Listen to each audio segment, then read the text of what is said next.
Welcome home to USA Global TV and Radio, a place where dreams take flight, with authentic storytelling, diverse perspectives and meaningful conversations, where global stories unite and bridges are built beyond all borders. Discover world-class education, entertainment, hope and inspiration. Together, we're building bridges worldwide. Subscribe to our channel, USA Global TV. Download our app, USA Global TV. Be our guest or join our team. Visit usaglobaltv.com.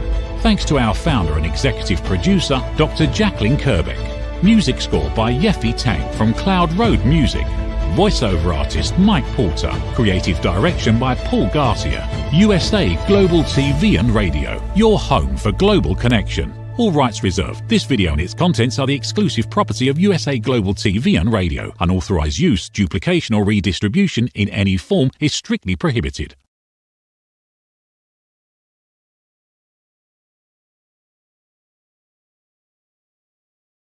Mind and Soul. We're on USA Global TV and Radio. And this week's topic, I got to be honest with you, I'm usually really hyped up to do these shows every week, but this is a topic that I didn't want to have to talk about. It's one that is frustrating, one that really does cause a lot of inner turmoil. And it's, do nice guys always finish last? Well, the first part is no, not always. That's not, there is no always. Almost in anything in life, there's not an always. There's a great possibility of things, but never say never, right? Never say always. So no, nice guys don't always finish last. Now, do nice guys finish last the majority of the time? Yes.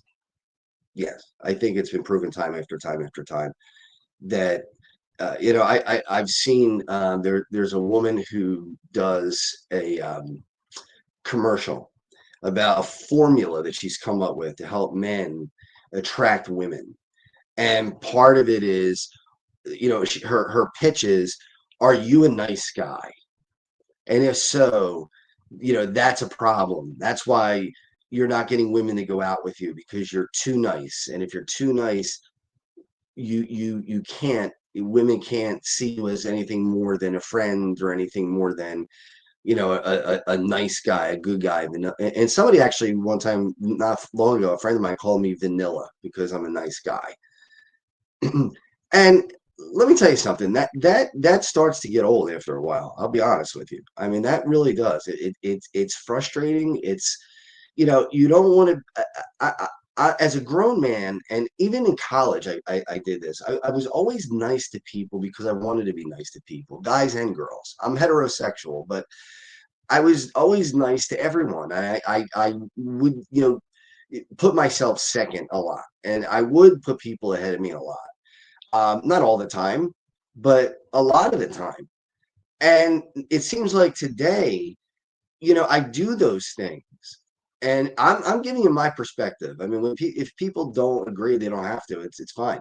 But I'm giving my perspective. It's the majority that will take, but will not give back or even help out a little bit. Like my weather page, for instance, on Facebook, 3,500 followers. Not a tremendous amount. Certainly not anywhere near, the millions that some have, like a Joe Rogan or anything like that. But 3,500 people is not bad, right? Now, out of 3,500 people, if I ask for anything, maybe one or two will chip in, whether it's donate to my charity, whether it's come out to an event that I'm running for my charity, whatever it is, or if I need help with something.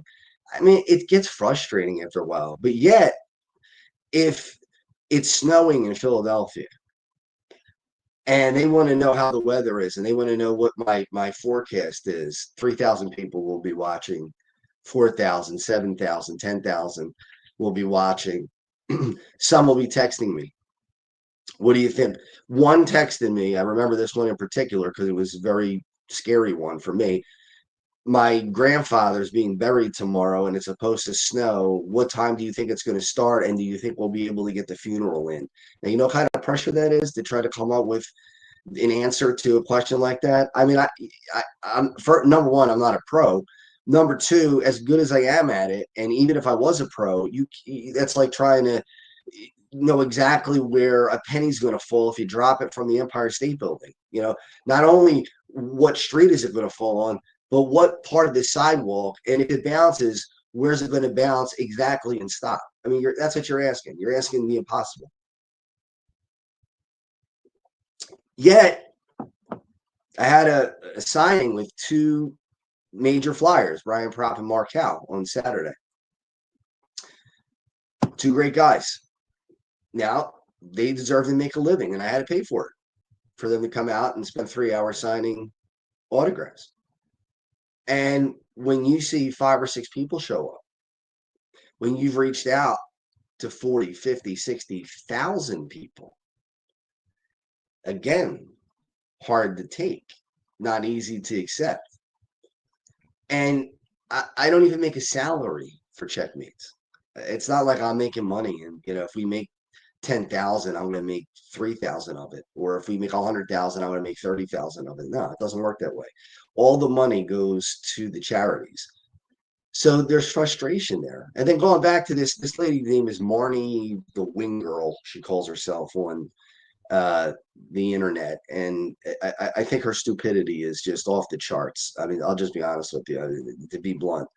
She says that if you're too nice, that you're too predictable, and that's just a turn off to women. And women, is that what you want? I mean, do you really want somebody who's not going to be nice? I have two daughters, one 18 and one 14, and I try to drill into their head that you got to look for the one that's going to be the nice guy, the one that's going to take care of you, the one that's going to keep you safe, the one that's going to put you first, the one that's going to give you what you need out of life, and you're going to return that. That's part of the deal, is that you both are going to be part of that. And I keep talking to them about it, and I am going to keep talking to them about it because I think it's important. And I think I know way too many women who talk to me, and again, this happened in college too. This is not a new phenomenon. It's a frustrating one, but it's not a new one, where I play psychological boyfriend. And what do I mean by that? I mean, they know I'm a nice guy, and they know I'm not going to take advantage of them, and they know that they could talk to me, and I'm okay with that. But then they go back to doing the same things that they're telling me that is a problem for them. And I don't know how to not get frustrated, especially if I'm attracted to someone myself, and they're telling me about another guy and how horrible he's treating her, like to the point where she has to call the police to get him away from her house because he stalks her, or because he locks her in a room, or because he hits her, manhandles her, does whatever. And I say, well, you got to get out of that situation. And then I hear, yeah, but it's too hard. There's the trauma bond thing. Okay, fine, I get it. Get help. Get help. Don't just stand there and say, well, it's a trauma bond, and I'm going to take this forever. That is, I mean, is that what you want? Is the bad boy that cool? I mean, is it really, especially at 50? I mean, maybe at 18, maybe at 16, he smokes, he's a cool guy, he breaks all the rules. Is that what you want at 50? I'm 50, or 60, or 55, or 70. I mean, is that really what you want? You want Fonzie? Now, Fonzie was a good guy, right? And if you remember Happy Days, I'm showing my age now, right? But look at all the girls he dated, right? He was, I wouldn't say he was a womanizer. I mean, they didn't mention sex in Happy Days. They mentioned that he dated a lot. Now, it's up to your discretion whether, and what you think, whether those dates led to something more or it was just making out. Because remember, in Happy Days, they had Inspiration Point, and that's where the guys would take a girl up in the car and make out with them at Inspiration Point. But there was never any talk, especially at that time in the 70s and 80s, about whether that was sexual or not. It was more of a kind of a rite of passage, I guess, that the guy would go and get a girl, and they would kiss and make out, and that'd be it. But today, you can't do that. Otherwise, you're labeled a bad guy. You're labeled a player. I mean, how many girls do you talk to? I've heard women say that to me. How many girls do you talk to? A lot. I talk to a lot of girls. That doesn't mean that I'm sleeping with them. It doesn't mean that I'm kissing them. That doesn't mean anything. But have we gotten to the point where guys now are labeled as players or pigs because they associate with women? And even if I did date multiple women, even if I did, why is it okay for women to come to me and say, well, I date multiple guys and I can't stand guys who are with multiple women? I mean, it's crazy to me. Now, that was the double standard back in the day before really my time.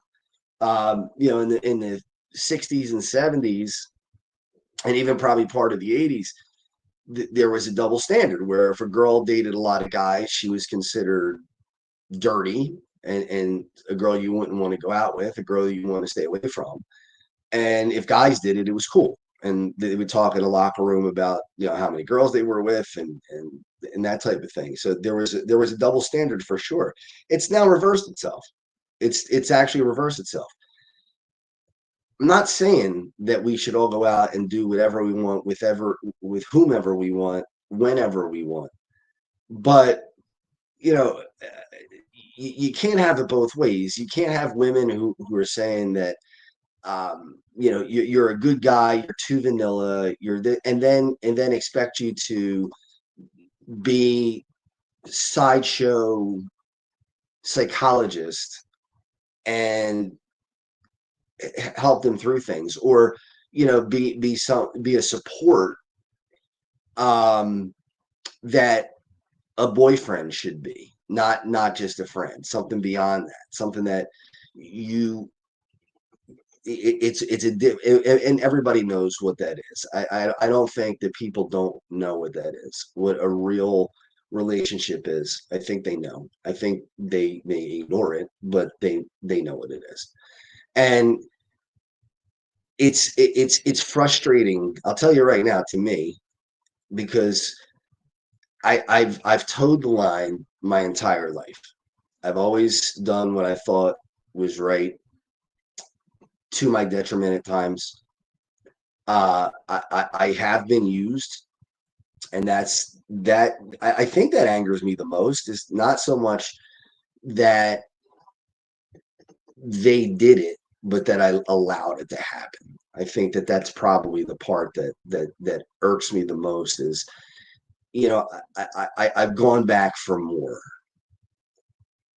To have girls when you're 20 something years old and they like you, but they don't like you that much. They like you a little bit. And while you're with them, they're on the phone calling other guys and talking to other guys while you're literally in their dorm room with them.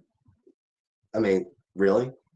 Or girls today, or women today, since I'm 50, I guess we don't call them girls anymore, but women today, in their 40s, 30s, 40s, 50s, sitting in the car with you, and instead of having a conversation with you, on their cell phone, talking to other men or talking to whoever. I mean, it's just astonishing to me. I wouldn't even think to do that. Like, that wouldn't even cross my mind to be in a place where your attention should be focused on somebody, and yet you are focusing your attention on anybody but the person that you're with. And I gotta tell you, I really have looked in the mirror over recent times, and I'm just gonna tell you, I'm just not doing it anymore. I'm not. I'm just not. I'm not going to allow myself to be taken advantage of. Now, that doesn't mean I'm going to take advantage of other people. It doesn't mean I'm not going to be nice to people. That's not what I'm saying. But I'm not going to get kicked in the teeth 3, 4, or 5 times anymore.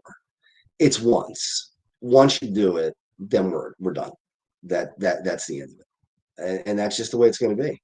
And some people may like that, some people may not. But I'm tired. And if you sense anger, yeah, I am angry. If you sense Frustration, yeah, you're right. I'm frustrated because it's an insult. It's you're like a dog. They scratch your belly and scratch your ear and say good boy, and then again go out with a guy who does unspeakable things that should put him in jail. And it's like, well, if we were the two people left on earth, that's what you pick. I mean, I'm not saying I'm the greatest looking guy in the world, the toughest guy in the world, the smartest guy in the world, the most rich guy in the world. I'm not saying that. But you're going to decide that you rather have abuse? Come on. Come on. That doesn't make any sense. It doesn't make any sense. And that's why I try to tell my daughters, you know, what it does is it makes good guys. Look what it's doing to me. It's making me less of what I should be, less of what I naturally am. Because now, instead of taking 3 or 4 kicks to the head, I'm only going to take one, and then I cut them off. Women or men, it doesn't matter. If I do something for you and you kick me in the teeth once, never again. And my whole life I've done it and let people do it over and over and over again. And I just out of the energy to do that. Just don't have the desire to do it. Don't want to do it. And if people can't accept that, then they're gonna have to get over it. If they can, great. That's up to them.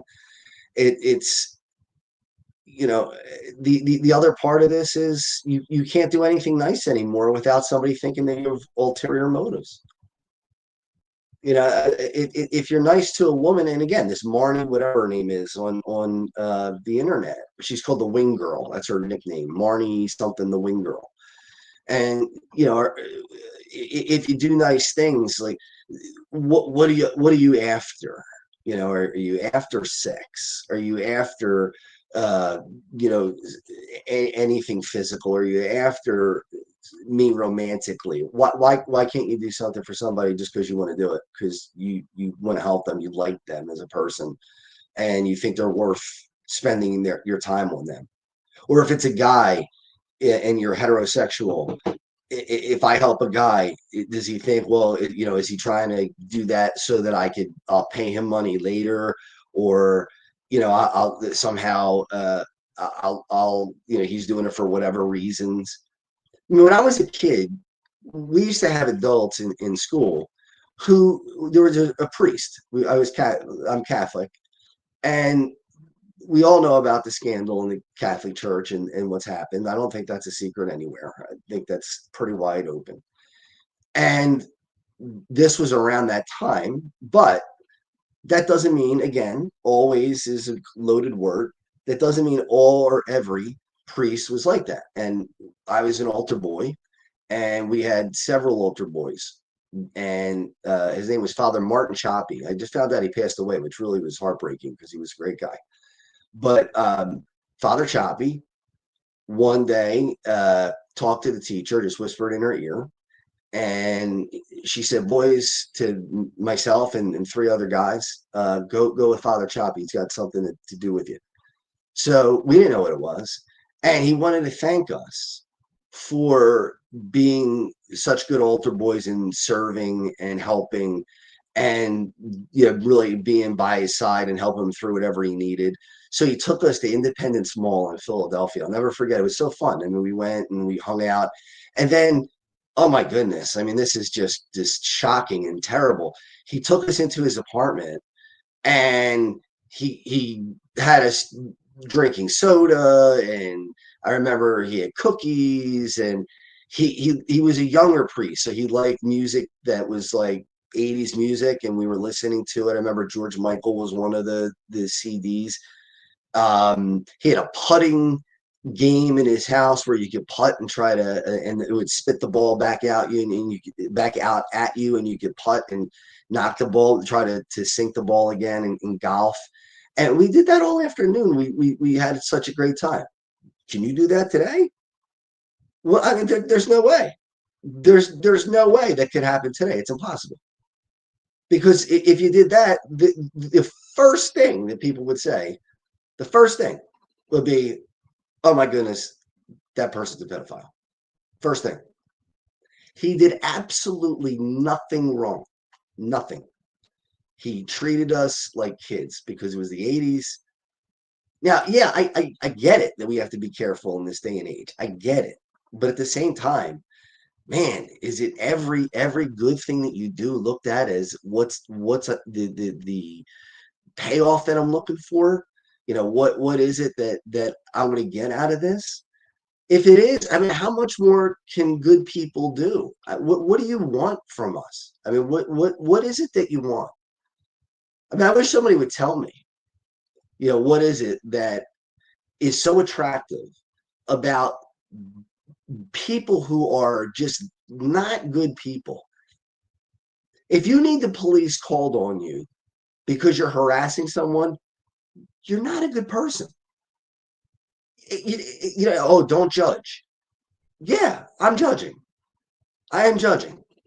Adolf Hitler, can I judge that he was a horrible person? Or should I say, well, you really shouldn't judge? No, no. Bin Laden on 9/11. Is it wrong for me to judge that he was a terrible, horrible human being? Not really. I mean, I'm not supposed to. I'm supposed to pretend that. Oh no, I can't. I'm human too. I make mistakes. I don't make those mistakes. I don't do those things. If a guy puts his hands around a woman's throat, I've never done that. I haven't even spanked my kids. I have two daughters. Never, not once have I laid my hands on my kids. Not one time. Never. And would never. And no matter how angry I would get, I would walk away, or I could yell. I mean, I might say, don't you ever do that again, or whatever it would be, but I never got physical about it. I never did anything that was, and some people believe in spanking still. I don't, even if I had boys, I wouldn't do it, but that's just me. But my point is, you can't win for losing. I mean, you no matter what you do, it's always why. There's a question of why. There's a question of what do they want? Why are they doing this? It can't be because they're a good person, because nobody's like that. It's got to be because there's something behind it. Now, let's talk about reciprocation. I know we're well, we got about 10 minutes left or so, but 13 minutes left. Reciprocation. Is it wrong to think that people should reciprocate when you go out of your way to help people over and over and over again, and then they don't do it, and then they wonder why either A, you walk away, or B, you stop helping them, or you just don't bother with them anymore and you just let it go? I mean, again, that's the kicking in the teeth.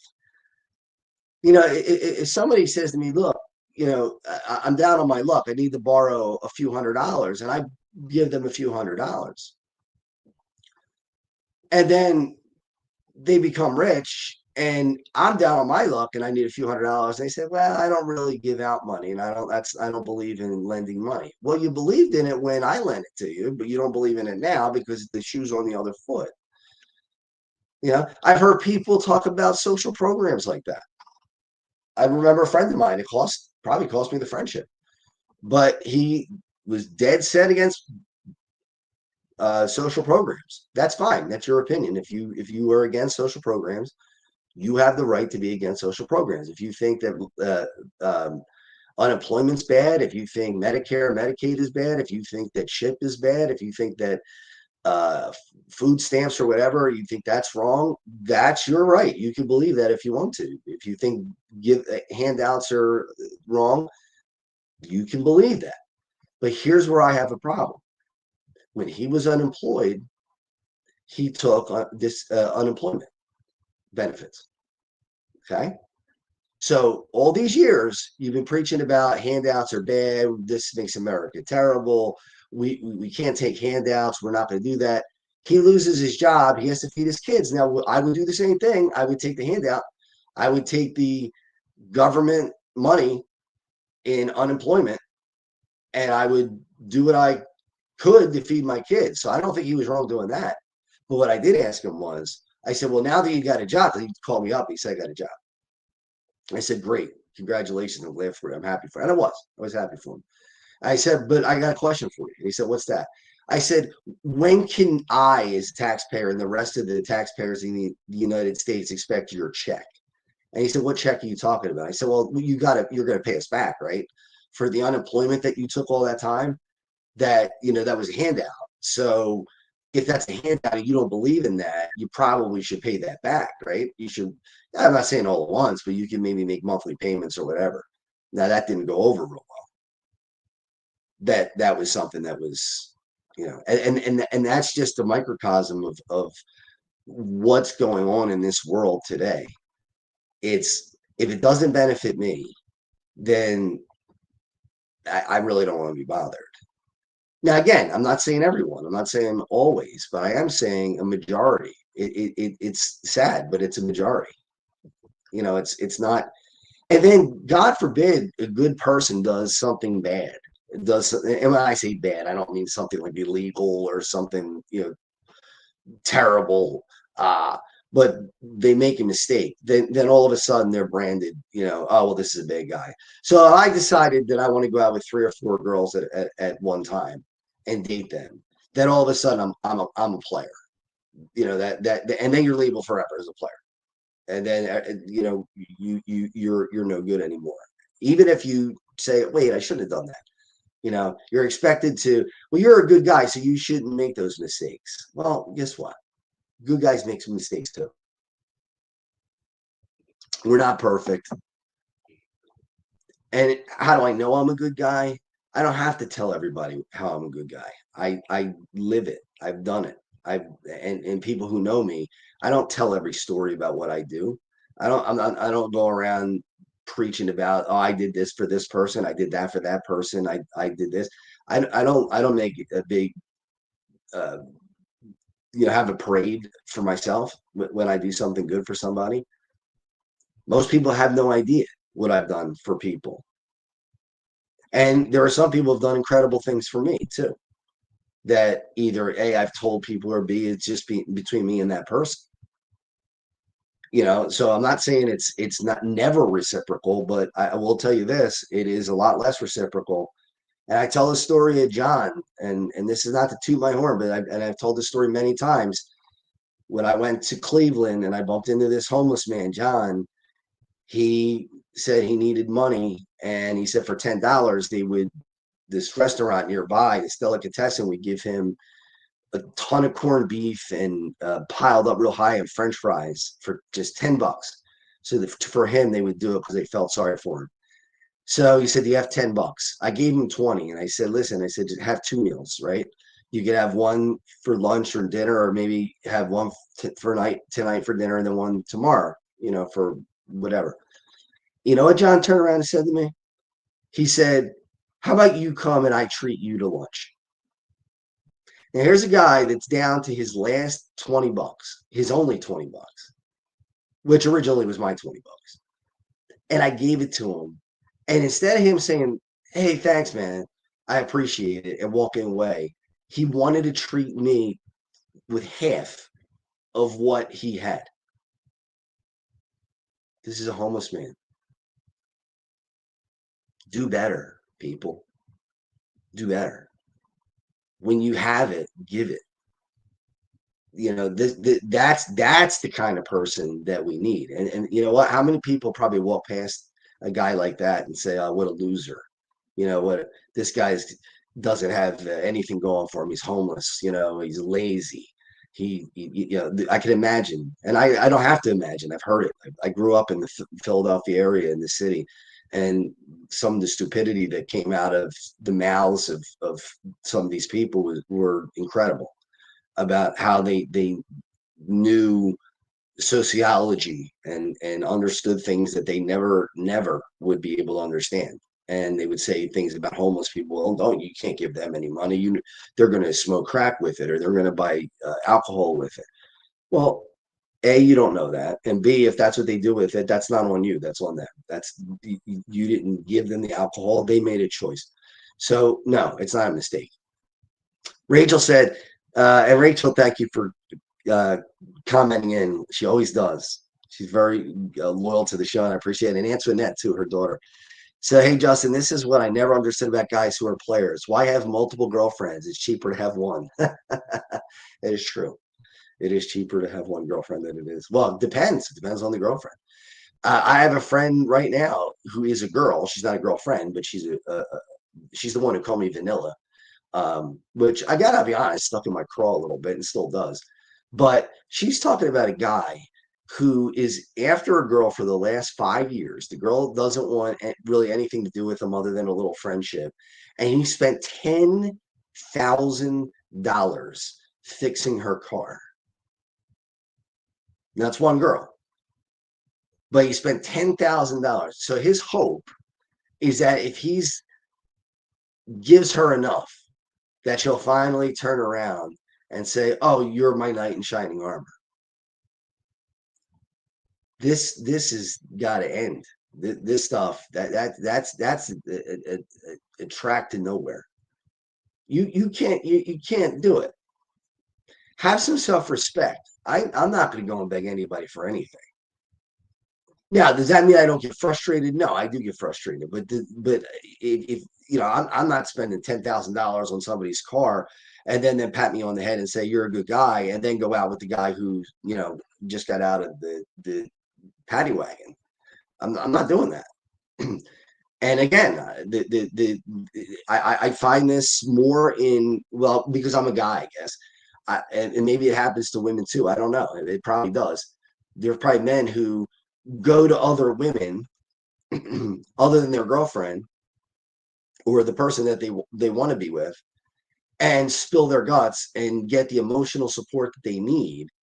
But when it comes time to date or become intimate or any of those other kind of things, no, that's not you. You're the emotional person. They're the physical person. Well, I mean, what is that? It's not fair to men or women. So, the show is, do nice guys always finish last? How about nice girls? Do they always finish last? Again, always is probably not the best terminology. It probably should have changed it when I told Dr. Jacqueline what the title was going to be. It probably should have said usually instead of always. But yeah, good people usually get the raw end of the stick because people expect it. And that's the other thing. People expect it after a while. It doesn't become something that they appreciate. It becomes just a given. It's taken for granted. Athletes have this problem all the time. So if you're Aaron Judge for the Yankees, and he had 70 home runs last year or 2 years ago, whatever it was. Okay. He's a victim of his own success, because if he hits 50 home runs this year and leads the entire American League in home runs and it's 50, people will say, well, why didn't he hit 70? He hit 70 last year. He still hit 50. He still led the league. But you're comparing him to what he did before. It's never good enough. Never good enough. So if you hit 80 home runs, you better hit 85 the next year.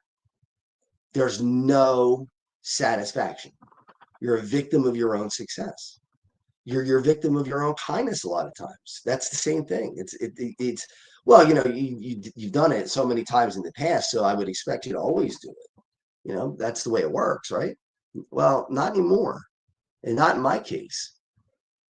I refuse to be that person anymore. That does not mean that I'm not going to be a nice person, but that does mean that there are going to be limitations on it. And not only are there going to be limitations on it, it will cease when somebody shows me that they're not appreciative. When they say, I'm going to do something for you, and maybe I help them move furniture, and then when it's time for me to move, they can't be found. Yeah, they're, oh no, I'll be away this weekend. I'm going to be doing this. I'm going to be doing that. Or could you come and help me take a look at something to fix, something to help me fix. I got stuff to do. But yet at 4 o'clock in the morning, get a text. My grandfather's funeral's tomorrow. I don't know, or today. I don't know if we should have it today or postpone it because when do you think it's going to snow? So you're going to text me and message me and wake me up at 4 o'clock in the morning because you have a dire need for something. But when I need you, you're not going to return that. Do you really think that the next time you text me, I'm going to text you back? If you think that, you got another thing coming. Not going to happen. So as I get ready to wrap up the show, we're going to put the commercial on. I just want to say, look, it's not bad to be a nice guy. It's good to be a nice guy or girl or woman or man, whatever you want to say. But don't take garbage. If you get kicked in the teeth, walk away. And it's okay to be angry about it. People will tell you, don't get angry. Don't let them occupy your head. Well, you know what? Sometimes that's hard to do. Sometimes that's tough to do. And sometimes it's the anger directed at yourself, not directed at the other person. All right, so what we're going to do is take a look at this commercial about the NHL celebrity hockey game, which, because I'm a nice guy, I'm running for free. Well, not for free to the public, but free that I'm not getting paid. It's $70 a ticket for the game and for dinner. And let's take a look at the years past.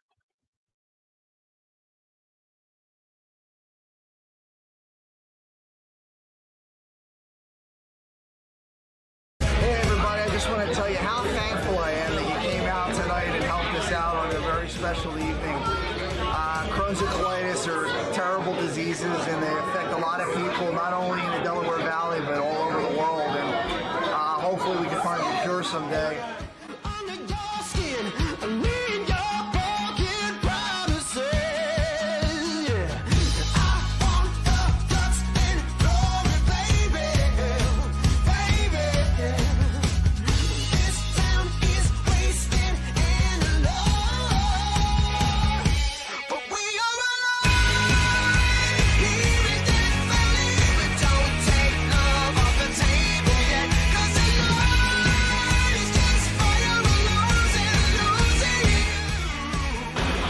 Nolan here with you at the Checkmates versus the Flyers alumni.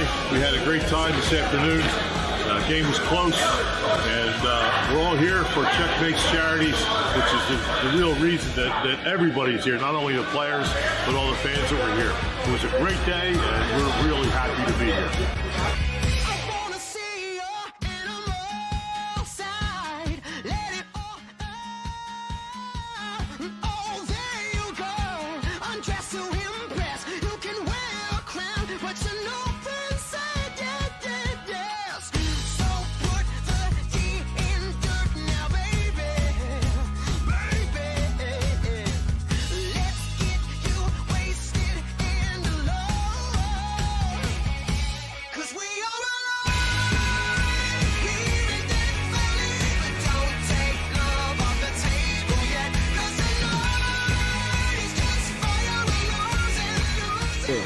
It was fun to be out here at Northeast Skate Zone because the Checos were a pretty good team, and so we had a lot of fun with the charity.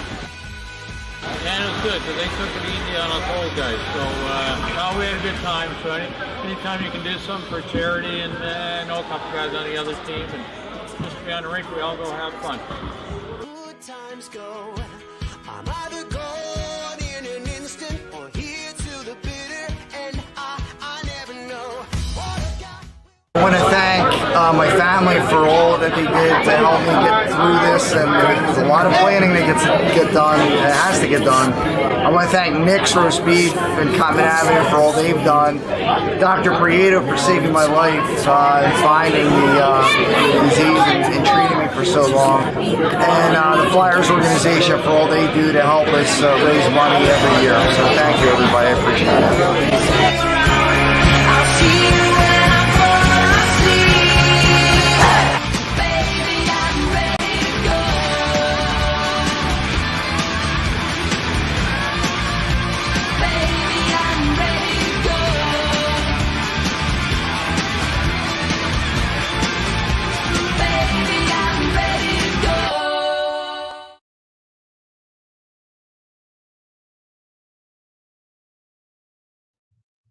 All right, that's going to be August 23rd of this year. Mark Recchi is going to be there. Brian Pratt. We're going to have an open bar after the game, 2 hours for open bar, full buffet, have everything. As I wrap up the show, just to be on a positive, remember the people who do the nice things for you.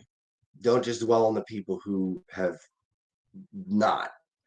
And thank you to those who have been in my life, who have always been there and letting me feel that there is hope, that there's hope, that there are good people there. Don't give up your self-respect, but be kind. All right, everybody, I will see you next week. Enjoy the rest of the week, and we'll be back with you as a whole, body, mind, and soul.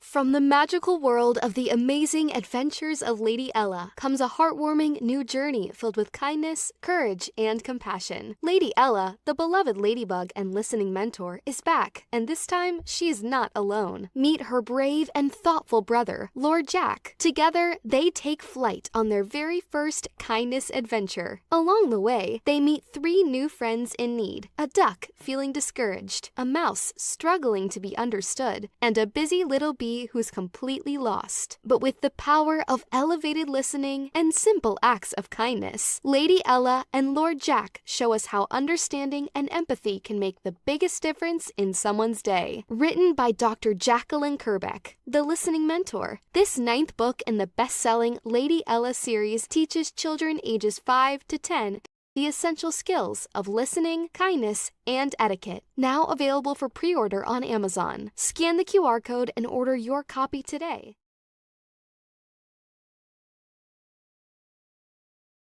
Thank you, viewers and listeners of USA Global TV and Radio, for joining us today. We're honoured to have your time and attention as part of our global community. At USA Global TV and Radio, we believe in the power of authentic conversations, meaningful connections, and creating a world of possibilities together. Want to be part of something bigger? Join our team of elevated listeners at usaglobaltv.com, a space where your voice matters and your ability to listen transforms relationships. Stay connected with us across all our platforms for thought-provoking discussions, expert insights, and empowering stories. Subscribe to our channels at youtube.com/c/USA Global TV. Follow us on social media and explore the endless opportunities we're creating for growth, learning, and inspiration. Together, we're not just broadcasting, we're building bridges and changing lives one conversation at a time. For inquiries, contact us at info@usaglobaltv.com. Music by Johnny Dies. Produced by Executive Producer and Director Dr. Jacqueline Kerbeck. Voiceover by Mike Porter. Creative Direction by Paul Garcia. All rights reserved. Copyright 2025. Visit usaglobaltv.com to view our full terms and conditions.